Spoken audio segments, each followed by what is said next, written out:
everyone, it's Rachael Smith. Today we are breaking down what actually happened in the Big Bear Lake real estate market during January. What sold, what didn't, and what these sales really tell us about where the market is heading next. I am going to walk you through real numbers, and some standout sales that give us a clear picture of buyer behavior right now. Because if you're a buyer or a seller, the headlines don't matter. The actual closings are what do. Let's get into it. Let's look at the big picture of what happened. January came in with just over 50 closed single-family transactions across the valley. That alone tells us something very important. Even with higher interest rates and a slower seasonal start, buyers are still showing up when homes are positioned correctly. What stood out most this month was the spread in pricing. We saw homes closing around the low 200s all the way up to $1.25 million range. That is a massive range, and it shows that Big Bear continues to attract very different types of buyers: entry-level cabin seekers, STR investors, and higher-end lifestyle buyers. The market is not frozen, it's selective.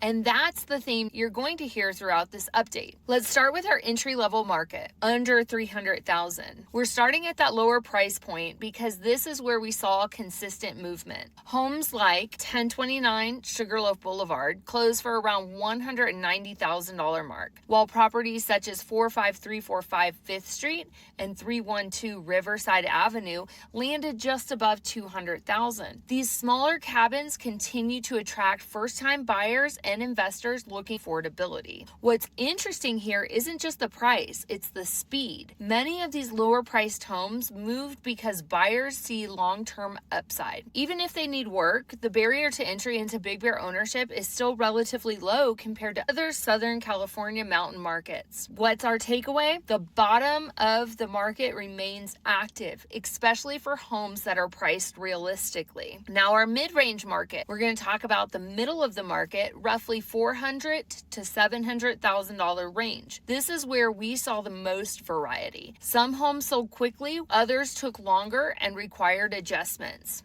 Buyers are cautious. They're comparing upgrades, rental potential, and location more than ever before. A great example is 1240 Sheephorn, which closed around the mid-600s despite a smaller footprint. That tells us that buyers are still willing to pay for strong location and desirability, especially in areas like Moonridge. We also saw properties like 209 East Airplane closing near the high sixes with larger square footage. These types of homes appeal to family and multi-use buyers who want space without jumping into luxury pricing. The lesson here is simple. Presentation and pricing matter more than ever. Homes that looked turnkey or offered unique features found buyers faster. And let's look at our upper mid-tier. Moving into that $700,000 to $900,000 range, we started to see some really interesting activity. 42600 Gold Rush Drive sold for around $740,000. A great example of a property that balanced size, usability, and Big Bear lifestyle appeal. Buyers in this range aren't just looking for cabins. They're looking for experience, views, deck space, or a layout that works for gatherings and rentals. Another standout was 170 Santa Barbara Avenue, closing near $790,000. Larger homes with usable square footage continues to attract buyers relocating from the city who want full-time mountain living rather than just a weekend getaway. And then you've got 1841 Goldenrod Avenue, which landed in the low 800s, showing that well-maintained properties in desirable areas can still push into higher price brackets when the value is clear. What we're seeing here is a shift towards lifestyle-driven purchases. Buyers are thinking longer term. And let's look at our luxury and higher end sales, because this is where January told a really interesting story. We had multiple sales reaching the $1 million plus range, including 39117 Rim of the World Drive, which closed just over $1 million. Properties like this highlight that fawn skin and view-oriented homes continue to attract buyers willing to pay for privacy and scenery. Then we saw two major closings around $1.25 million. 4 42046 Evergreen Drive and 41562 Stonebridge Drive. These sales are important because they reinforce that the luxury market has not disappeared. High-end buyers are looking for quality, space, and strong design. When those elements are present, they're still writing offers. Another interesting one was 39519 Lakeview Pines Road, closing just under $1 million with significant square footage. Larger homes with flexibility, whether for extended families or short-term rental use, continue to draw attention. So what's our takeaway? Luxury buyers are still here, but they're extremely value-focused. What do these sales tell us about buyers right now? What is our common thread across all of these closings? Buyers are analytical. They're comparing price per square foot, upgrades, and location before making any decisions. We're seeing fewer emotional offers and more strategic ones. Smaller cabins are moving because they feel attainable. Mid-range homes are moving because they're positioned correctly.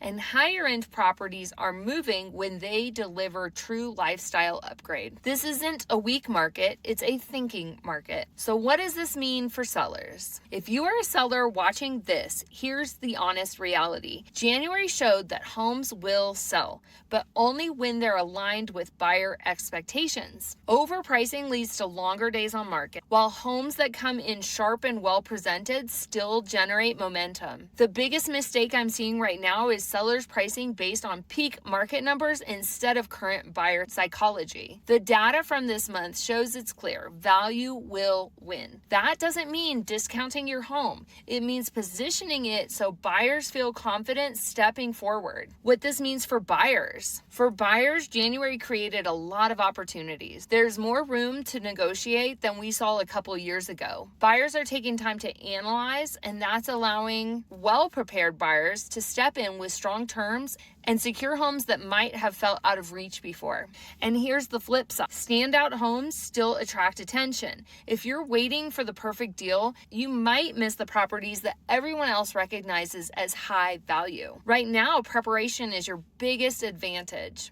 And then let's talk about our overall market direction. If I had to summarize January in one sentence, it would be: the big bear market is not slowing down, it is maturing. We are seeing a healthier balance between buyers and sellers. Inventory still matters, pricing still matters, and location continues to drive long-term value. Entry-level cabins are staying active. Mid-range homes require strategy, and luxury homes are proving that strong design and positioning still command premium prices. So let's look ahead. As we move into the next few months, watch for seasonal shifts. Spring typically brings more listings, which gives buyers more choice, but also creates more competition among sellers. If rates stabilize or even dip slightly, we could see an increase in activity, especially from buyers who have been waiting on the sideline. The foundation is already there. January showed us that. If you're curious how your specific home fits into this market, or if you're looking to buy and want to understand which properties actually make sense,